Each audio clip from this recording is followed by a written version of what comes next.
दोस्तों, कल साध्वी प्रज्ञा ठाकुर ने मुसलमानों के ऊपर कुछ गलत टिप्पणी की है। इससे पहले यति नरसिम्हानंद भी कर चुका है, करता रहता है। वो तो मोहम्मद साहब को भी गाली देता है। बहुत सारे ऐसे देश में लोग हैं जो मोहम्मद साहब को गाली दे चुके हैं। पता नहीं उन्हें इससे क्या मिलता है, इस टाइप की जहर वो देश में क्यों बो रहे हैं, समाज में क्यों बो रहे हैं। अगर उन्हें इतनी ही तकलीफ है किसी चीज को लेकर के, तो मैं उनसे कहना चाहता हूं कि इस्लाम को बैन कर दो। लाइफ टाइम के लिए हिंदुस्तान से ही बैन कर दो कि कोई भी मुसलमान हिंदुस्तान में नहीं रहेगा या इस्लाम धर्म को नहीं मानेगा। एक टीवी डिबेट रखो 3 महीने के लिए, 16 घंटे, 17 घंटे, 18 घंटे सिर्फ टीवी पर यही डिबेट की जाए। तुम्हारे 100 इंटेलेक्चुअल स्कॉलर, हमारे 100 इंटेलेक्चुअल स्कॉलर्स बैठे। अगर जनता तय करती है कि इस्लाम गलत है, तो इस्लाम को देन एंड देयर वहीं बंद कर दिया जाए। मैं पहला इंसान होऊंगा जो मुसलमान से हिंदू बनूंगा।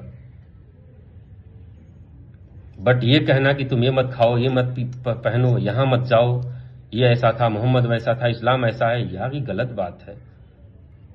क्या हमने आप पर कभी छीटाकशी की है?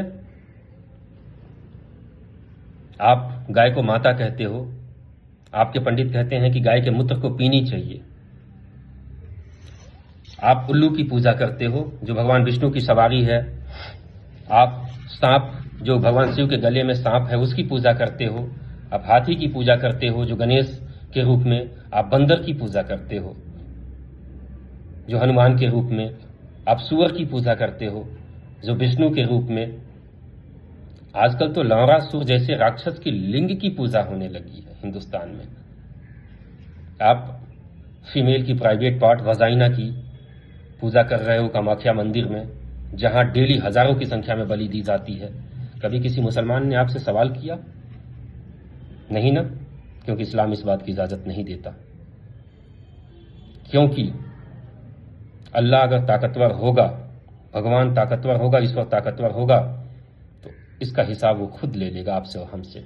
जिसने सूरज बनाए, चांद बनाए, सितारे बनाए, एक सूरज को 2 करोड़ डिग्री सेल्सियस टेम्परेचर दे सकता है। ऐसे कई अरब सूरज हमारे सोलर सिस्टम, इस यूनिवर्स में हैं, जिसको साइंस अब तक पता नहीं लगा पाया है और नहीं लगा पाएगा। लगता है वो ईश्वर अगर धरती पे आ गया तो धरती उसकी सहन शक्ति को बर्दाश्त कर पाएगी? खत्म हो जाएगी धरती।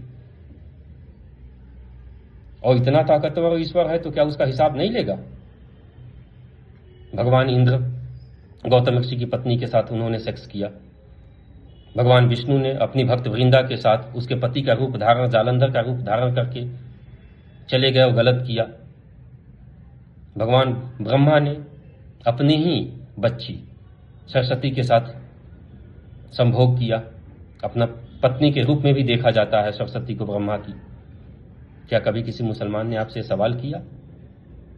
राम जी अपने बेटे लव कुश को पहचान नहीं पाए। राम जी धोखे से बाली को मारा। राम जी ने धोखे से रावण को मारा। राम जी ने सीते से कहा कि हे सीते, तुम ये मत समझना कि ये युद्ध मैंने तुम्हारे लिए लड़े हैं, युद्ध मैंने अपने कुल के लिए लड़े हैं, हमारे कुल की मर्यादा के लिए। तुम तो मेरे लिए ऐसे ही हो जैसे एक घी में कुत्ता मुंह डाल दे और उस घी को फेंक दिया जाता है, घी खाने योग्य नहीं होता। ये बात मैं नहीं, विकास दिव्यकृति ने भी, जो मोटिवेशनल स्पीकर हैं, उन्होंने एक्सेप्ट किया है कि धार्मिक बुक में ऐसा लिखा गया है।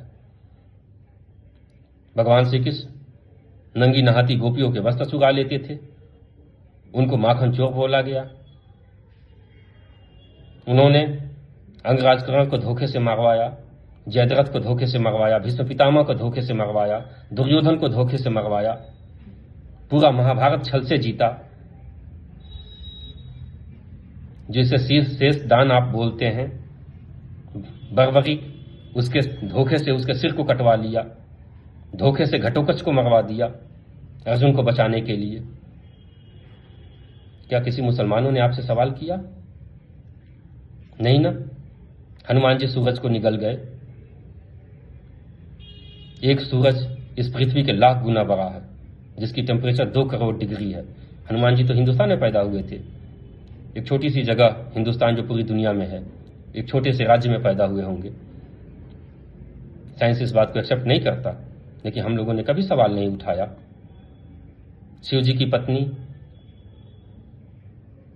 पार्वती के ऊपर उनका ही भक्त महिषासुर दीवाना था। जिसके लिए भागना पड़ा शिव जी को कैलाश पर्वत से। शिव जी अपने बेटे गणेश जी को पहचान नहीं पाए कि ये मेरा बेटा है, गुस्से में उसका शरीर धड़ से अलग कर दिया।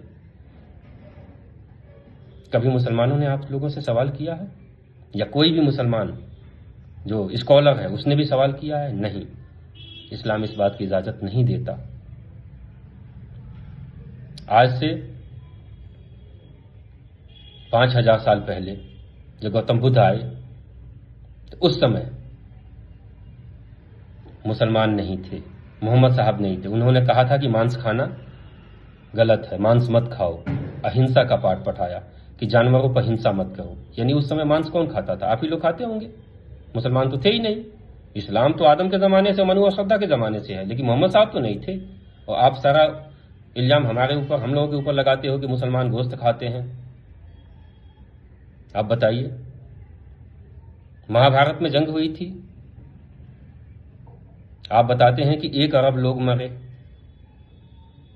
जबकि आज से 5000 साल पहले पूरी दुनिया की पॉपुलेशन ही 5 करोड़ थी। 5 करोड़ से कम ही रही होगी।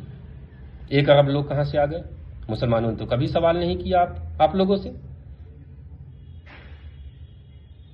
हाँ, इस्लाम ने औरतों को हक दिया, लड़कियों को हक दिया। मोहम्मद ने अपनी बेटी से कहा कि बेटा, आपके लिए रिश्ते की बात आई है, अगर आप हाँ कहें तो मैं बात करूं।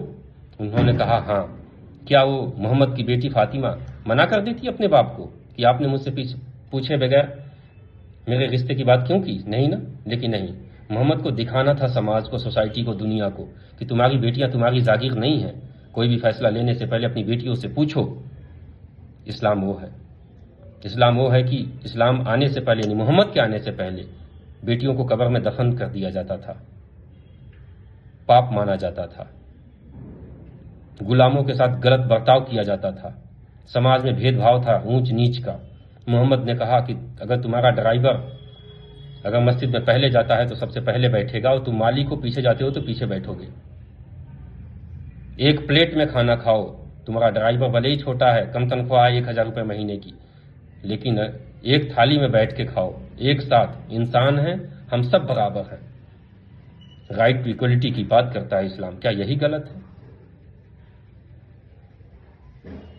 अगर आपको ये गलत लगता है तो आप इस्लाम को सिद्ध करें कि इस्लाम गलत है। हम सब कुछ मानने को तैयार हैं। बेटियों को पर्दे में रहने के लिए कहा गया। आज जिन लड़कियों को घरों में सगे चचा ही बलात्कार कर रहे हैं, उनके साथ लड़कियां शर्म की वजह से किसी को बताती नहीं है, बाप बेटी के साथ बलात्कार कर रहा है, यही कहा तो बाहर की हालत ही क्या होगी। इसीलिए इस्लाम में कहा गया है कि मस्जिद में लड़कियां नहीं जा सकती। जहां 1000 मर्द हैं, अलग अलग जगहों से आए हैं, वहां लड़कियों की कोई जगह नहीं होनी चाहिए, औरतों की कोई जगह नहीं होनी चाहिए। क्योंकि इंसान ऊपरी मन से तो दिखा सकता है आपको कि मैं बहुत अच्छा हूं, मैं भाई हूं, मैं आपका चचा हूं, मैं आपका रिश्तेदार हूं। उसके मन में कौन सा रोग है, कौन सा पाप है, ये आप नहीं समझ सकते। इसलिए मना किया गया। क्या ये गलत है पर्दे में रहना? हाँ, हिजाब का कोई कॉन्सेप्ट नहीं, बुर्के का कोई कॉन्सेप्ट नहीं है, बट पर्दे में रहने की कॉन्सेप्ट है।